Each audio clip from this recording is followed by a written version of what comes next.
یہ ڈیفینڈ ہم کر رہے ہیں، ہم کیوں کریں ڈیفینڈ؟ میں تو نہیں کروں گا ڈیفینڈ. اگر کسی نے کیا ہے، جرم کیا ہے تو اس کو سزا ملنی چاہیے. اگر نہیں دیں گے آپ سزا و جزا کا، یہاں پر قانون نافذ نہیں کریں گے، یہ ملک کبھی ترقی نہیں کر سکتا. ٹھیک ہے.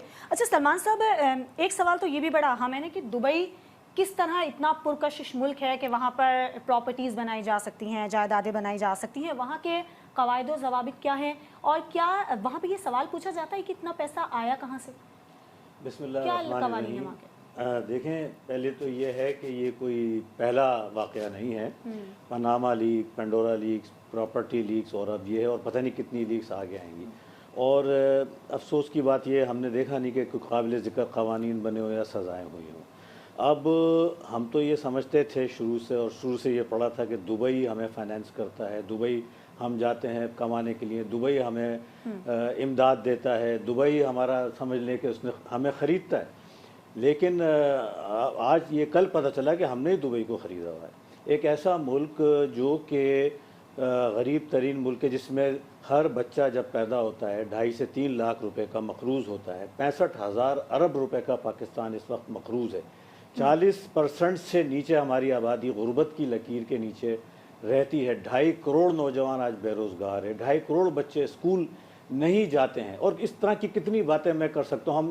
ہم جتنا کماتے ہیں وہ صرف ہمارے قرضوں کے سود میں چلا جاتا ہے. ہم ایک پیون کی تنخواہ افورڈ نہیں کر سکتے گورنمنٹ آف پاکستان، اس کے لیے ہم قرضہ لیتے ہیں. اس ملک میں اتنے امیر لوگ رہتے ہیں. حیرت کی بات ہے کہ اربوں ڈالر کی جائیدادیں خرید لیں. ابھی سننے میں آ رہا تھا کہ ہو سکتا ہے کسی کی لیگل ہو. ارے بھائی، ہم دنیا بھر میں پرچار کرتے ہیں پاکستان میں انویسٹمنٹ کرو، پاکستان میں انویسٹمنٹ لو. ہماری پوری حکومت، پچھلی حکومت، جتنے بھی سیاسی لیڈر اٹھا لیں کہ پاکستان میں انویسٹمنٹ آنی چاہیے، انویسٹمنٹ کے لیے کوششیں کر رہے ہیں، انویسٹمنٹ کے لیے فلانے ملکوں کے دورے کر رہے ہیں، اور اپنی انویسٹمنٹ باہر کر رہے ہیں. یہ کتنے افسوس کا مقام ہے. اور پھر یہ کہ ایسے کوئی، جہاں تک قوانین کا آپ کا تعلق ہے، یقیناً لوپ ہولز موجود ہیں.